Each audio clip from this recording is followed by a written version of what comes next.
I want to be upfront with you before we get into these stories tonight. What you are about to hear is genuinely unsettling.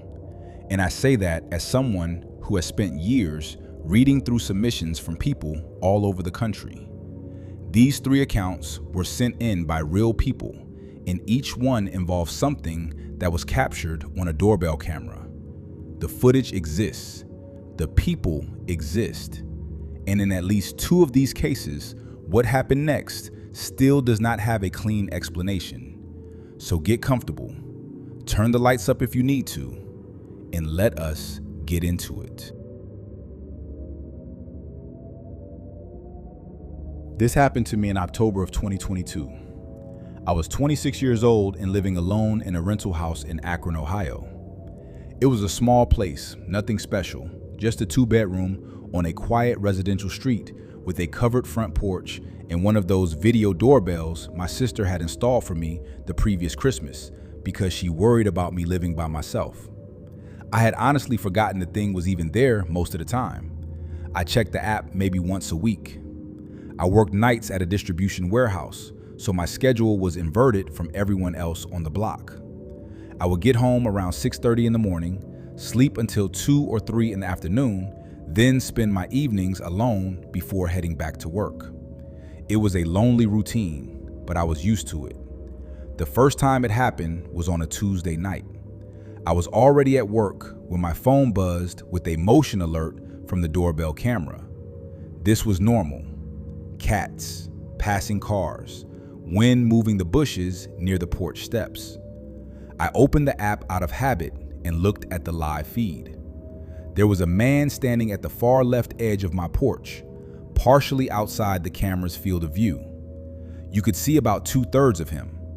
He was wearing dark pants and a gray hoodie with the hood down, and he was just standing there with his back mostly to the camera. He was not ringing the bell. He was not knocking. He was just standing. I watched for about 40 seconds before he walked away, moving off to the left and out of frame.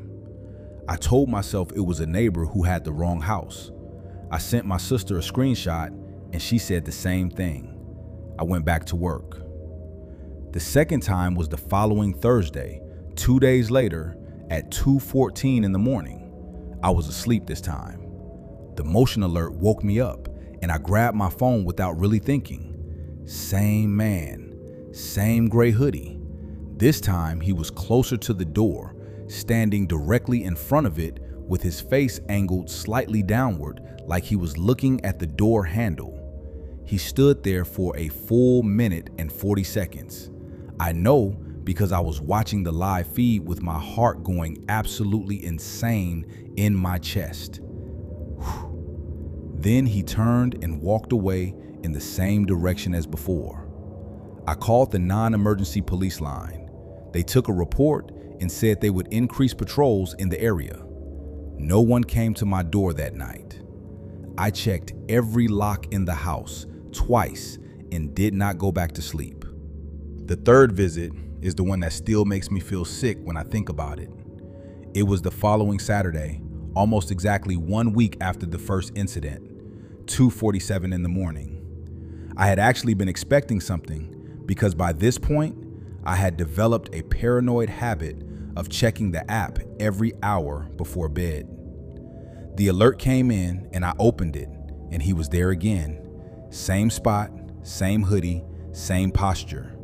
But this time, he was holding something in his right hand. It took me a moment to understand what I was looking at. It was a key. Not rattling it or trying it in the lock, just holding it down at his side. And then he slowly raised his head and looked directly into the camera lens, directly at it, like he had known exactly where it was the whole time. I called 911 immediately. By the time officers arrived, he was gone. I changed my locks the next morning and spent the next 2 weeks at my sister's place. The part that has never been explained, the part that stays with me, is this. I had my locks rekeyed and I asked the locksmith to check if the old lock showed any signs of tampering. He told me it did not. Whatever key that man had been holding, it was not my key. The landlord confirmed no extra copies had been made since the property was last rented. So whose key was it, and what door did it open?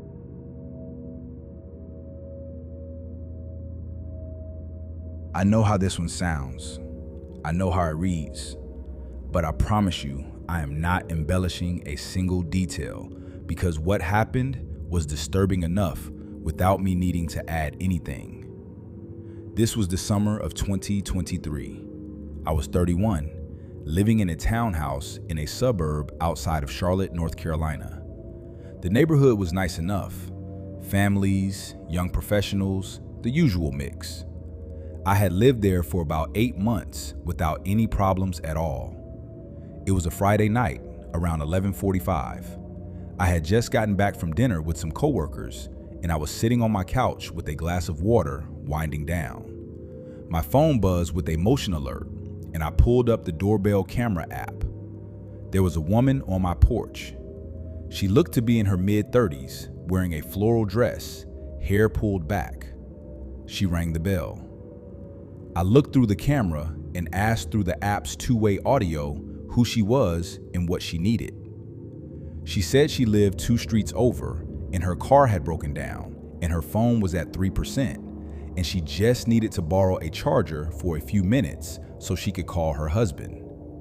Her voice was calm and polite. She smiled at the camera. I felt bad. She seemed genuine. I told her to hold on and I went and grabbed the charger from my bedroom. When I came back to the door, I glanced at the camera app one more time before opening it, just out of habit. She was no longer alone. There was a man standing at the bottom of my porch steps. He had not been there 30 seconds ago when she rang the bell. He was partially obscured by the shadow from my porch overhang, but I could see him clearly enough. He was not looking at her. He was looking at my door. Both hands were in the pockets of his jacket. I did not open the door. I stood in my hallway holding that charger and I did not move.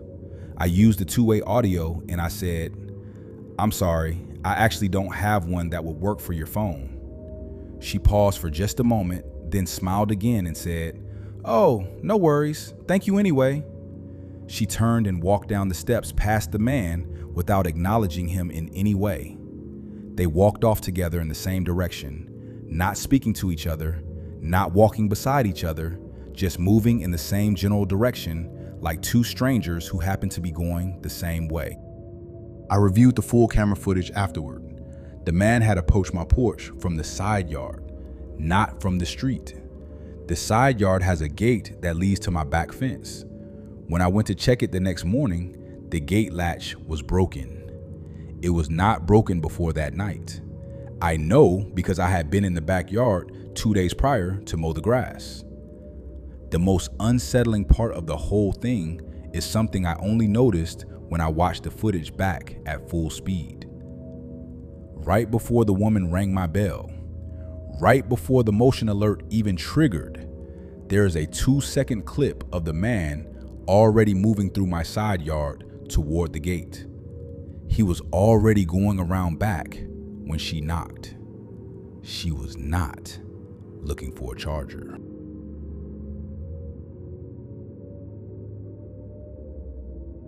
Last one. This one was sent in by a guy named Marcus, and he gave me permission to share it. He was 29 at the time and living in a ground floor apartment in Milwaukee, Wisconsin. He moved out about a month after this happened. Marcus worked from home, so he was used to getting packages. He had a video doorbell on his apartment door, which opened to an outdoor walkway that ran along the front of the building. Standard setup for that kind of complex. It was a Wednesday afternoon in late February of 2024, around 3:15. He got a motion alert and pulled up the camera to see a man in what looked like a delivery uniform standing at his door. The man was carrying a small box. Marcus hit the two-way audio and said he would be right there. He got up from his desk and went to the door. When he opened it, the hallway was empty. No man, no box, nothing. He checked the camera footage. The man had been there 8 seconds before Marcus opened the door.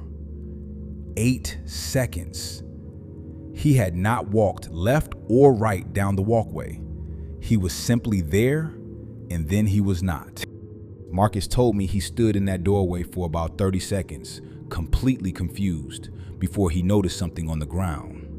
Right in front of his door, there was a mark in the thin layer of dust that had accumulated on the walkway concrete. It looked like something had been dragged. A thin double line, like something with 2 small wheels, had been pulled across the surface. It started from directly in front of his door and went to the right toward the stairwell. He followed it. The marks led to the stairwell door and stopped. He opened the stairwell door and there was nothing there. But on the wall beside the door, at eye level, someone had pressed a sticker. A small white rectangular sticker with no logo and no text, just a sticker. He peeled it off. Behind it, someone had used a black marker to write something on the wall. He told me he took a photo of it because he did not trust himself to remember it accurately. He shared the photo with me, and I am looking at it right now as I read this. It said, "We know you work from home." Marcus called building management immediately. They reviewed the complex security footage from the hallway cameras. The man in the delivery uniform had arrived via the parking lot, which had a camera. But in the footage, he was carrying the box tucked under one arm and had his face turned away from every camera he passed, as if he knew exactly where each one was pointed. Building management said they had no record of any delivery being scheduled for that address that day, and no delivery company Marcus contacted had any record of a driver in that area matching the description. The sticker on the wall, when tested, had no fingerprints on it. Marcus said the building super told him that was unusual given how dusty the stairwell walls were. Most surfaces in that area picked up prints easily. Marcus moved out 26 days later. He told me the thing that kept him up at night was not the note, disturbing as it was. It was the 8-second gap. He had responded almost immediately after the alert. He had moved fast. For that man to have vanished completely from a walkway with only 2 exits in 8 seconds, he would have had to have been running.